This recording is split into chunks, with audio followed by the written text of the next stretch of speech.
In 1962, slot car mania swept the country. Trade journals reported sales of model railroad items down. Slot manufacturers couldn't keep pace with demand. Frankly, said one retailer, racing cars overpower everything else we sell. More than 20 companies marketed slot car sets in 1962, but most of them sold the larger 132nd or 124 scale sets. Aurora did have competition in HO, however. Atlas, Lionel, Marx, and Tyco all model train manufacturers, to one degree or another, attempting to diversify in the face of stiff slot car competition. Derek Brand considered Marx Aurora's best challenger. The toy industry's value pricing leader had developed a small DC motor that worked well and was inexpensive. Still, Marx cars sold for $395 at a time when Aurora's sold for $249, an obvious burden for the frugal Marx marketeers to bear. Perhaps most important to kids was the simple fact that Aurora cars were faster. Aurora outsold Marx and all other HO producers combined. Polls revealed that virtually all hobby retailers stocked Aurora slot car products, an astounding fact and strong testimony to Aurora's dominance in the marketplace.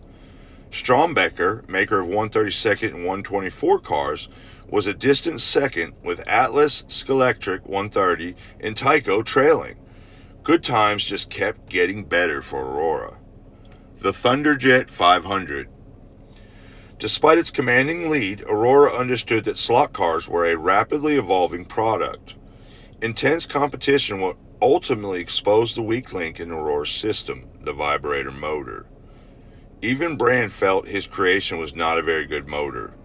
In addition to mechanical shortcomings, the AC-powered vibrator played havoc with television reception, not a popular trait with parents. Aurora marketing maven Bill Silverstein and the Hop-Up Kits had bought the necessary time for Derek Brand to develop the next-generation power plant for Aurora slot cars. Brand thought he'd found the answer, a new DC motor with 2 fixed magnets and a conventional armature. He built his prototype at Craftco using magnets he ground into shape by hand, electrical contacts from a washing machine, and a commutator made with a Formica chip pried from his desktop. He packaged the prototype in a car and air-mailed it to West Hempstead for inspection. One of the R&D team members placed the car in a standard Aurora vibrator layout and instantly burned up the DC motor with alternating current. Aurora R&D staff didn't grasp what had happened, something of an interesting commentary in itself, and simply mailed the dead motor back to Craftco's California workshop. Derek Brand saw the burnt armature and immediately knew what had happened. He got the motor working again and planned another showing for Aurora management. On his next New York visit, the subject of the new motor came up as Brand and sales director John Cuomo fished off Long Island. Cuomo mentioned that retailers were still complaining about the vibrator motor, and Brand said he had the solution in his suitcase. This time Brand was in charge when his prototype was tested, and the results were quite different. Joe Giammarino was pleased. He later declared, "He was quite a guy, that Derek Brand. I liked him a lot. When I first saw him, I said, 'You've got to come work for me.'" Giammarino, the no-nonsense engineer, had found a kindred spirit. Joe Giammarino contacted Carl Robinett and proclaimed that Derek Brand's talents could be put to better use in New York. Robinett agreed, and the Englewood, California moved from Santa Barbara to West Hempstead. Brand established a motor monitoring lab upstairs at the factory across the hall from Giammarino's office. There he and 10 assistants developed new track sections, electrical components, and patterns for car bodies from 8 in the morning until 7:30 at night. Derek Brand and Joe Giammarino immediately set about bringing the new motor into production. Brand did most of the design, but Giammarino was a man of strong opinions and plenty of manufacturing experience. Production manager Frank Carver tracked down sources for components, going as far as Switzerland to find quality gears. The new motor design was innovative and worthy of a patent. At first, Aurora's attorney was skeptical, but he succeeded in getting a patent for the new engine. The names of Brand and Giammarino were signed to patent number 3,243,917. The result was best summarized by Aurora Advertising. a new miracle motor. It will outperform every other slot car motor on the market by any standard you can dream up. In a stroke of brand concepting brilliance, Silverstein named it the Thunderjet 500. The hype continued. Laboratory tests prove a model motoring car with a T-Jet 500 under the hood will exceed the speed of sound in scale miles per hour. Who could resist such a claim? No one, as it turned out. Aurora unveiled the Thunderjet 500 motor at the 1963 HIAA convention, and it was the hit of the show, except with Aurora's competitors. The T-Jet was twice as fast as the Vibrator, nearly 3 times as fast as Mark's, more than twice as fast as Tyco, and about 30% faster than Aurora's nearest competitor, Atlas. Faller of Germany quickly copied the T-Jet, and in Brandon's opinion did a fine job. Aurora agreed not to sue Faller as long as they kept their product out of the United States market. Jose Rodriguez Jr., reviewing the Thunderjet 500 for Car Model magazine July 1963, declared it the best motor he'd ever seen. Derek Brand had once again delivered a knockout punch for Aurora. Innovative in design. The most obvious innovation was the Thunderjet 500's design. A conventional motor employs a rotating armature and magnets encased in a metal can. Competitors mounted their motors horizontally on the motor's side, so that the motor drive shaft extending outward would drive the rear axle gear, propelling the car forward.